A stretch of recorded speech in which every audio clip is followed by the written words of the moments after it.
If I'd have been standing on this spot 300 years ago, I would have been at the centre of one of Britain's busiest inland ports, and that was Bawtry Wharf on the River Idle.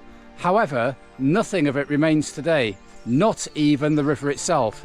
And the reason for that is right behind me. The Great Northern Railway first came to Bawtry in 1849. Just outside the station, there was an area of marshy land near the River Idle that had to be traversed. So here we are by the Bawtry Viaduct. Now this isn't the first viaduct that stood here. The original one was made of wood and built in 1848. So I have a description here saying it's slightly curved, consists of timber platforms, and it is 1,200 feet long. Bound by cross timbers, the whole being coated with tar to preserve it from the injurious action of the weather.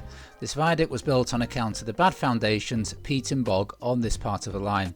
It's a very substantial and costly erection, though of course less expensive than a viaduct of other materials would have been. So we have behind me the Bawtry Viaduct. Now there was originally a wooden viaduct here. It was thought that the land was too marshy to hold a brick and stone viaduct, so that was built in 1848. But by genius of engineering, this was erected in 1857.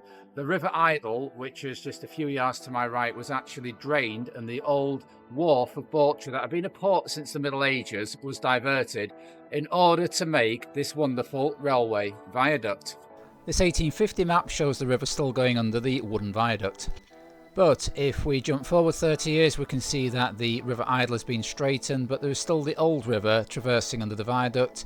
Same with 1901, but it's not clear by this stage in 1928 how much of the river is left. 1938 it's still shown. 1948 there's still the course of the old river, but a modern map does not show it at all.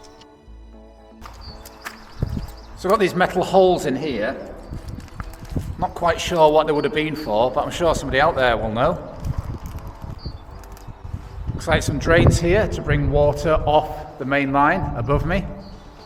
The Bawtry Viaduct is reckoned to be about 314 metres long and consisting of 25 spans. There is a speed limit on the viaduct of 115 miles per hour.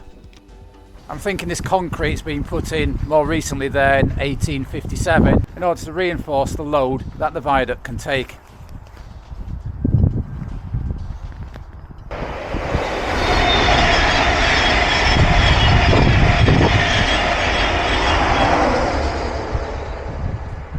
So what do we know about the process and rationale of moving from a wooden to a brick structure?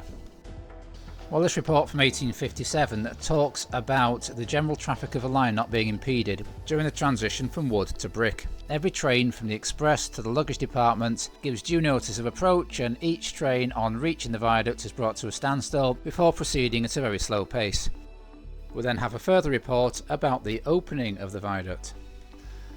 The viaduct is a substantial piece of workmanship reflecting great credit on the contractors, especially when the nature of the ground is considered, which tested their skill, ingenuity and perseverance.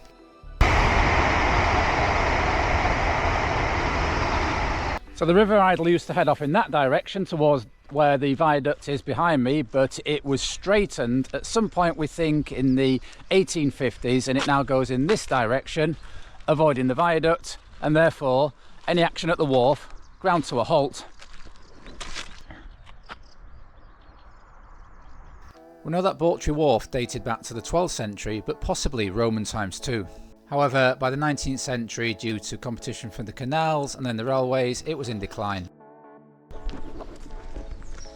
It is thought that some of this brickwork might have been part of the original wharf. And if you spend some time here with observation and imagination, you can transport yourself back several hundred years.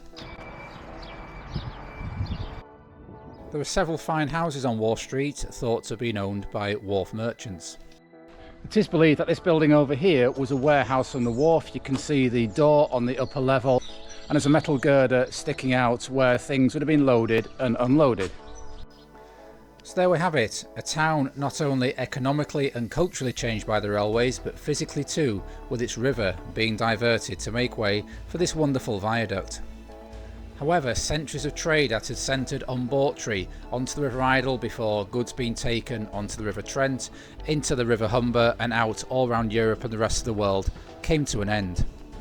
Bawtry shifted from being an important inland port to becoming a noted market town on the Yorkshire-Nottinghamshire border. So this video is the first of a trilogy in which we look at the railways of Bawtry. In the next programme we'll be looking at Bawtry Station and some of the incidents that happened there and the trains that ran through there. And in the third and final episode we'll be tracing the old Bawtry to Hacksey light railway, only faint traces of which still remain.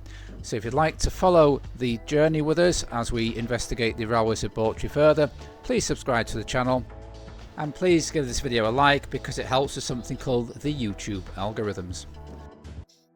So we hope you can join us next time where every journey begins with a path to the past.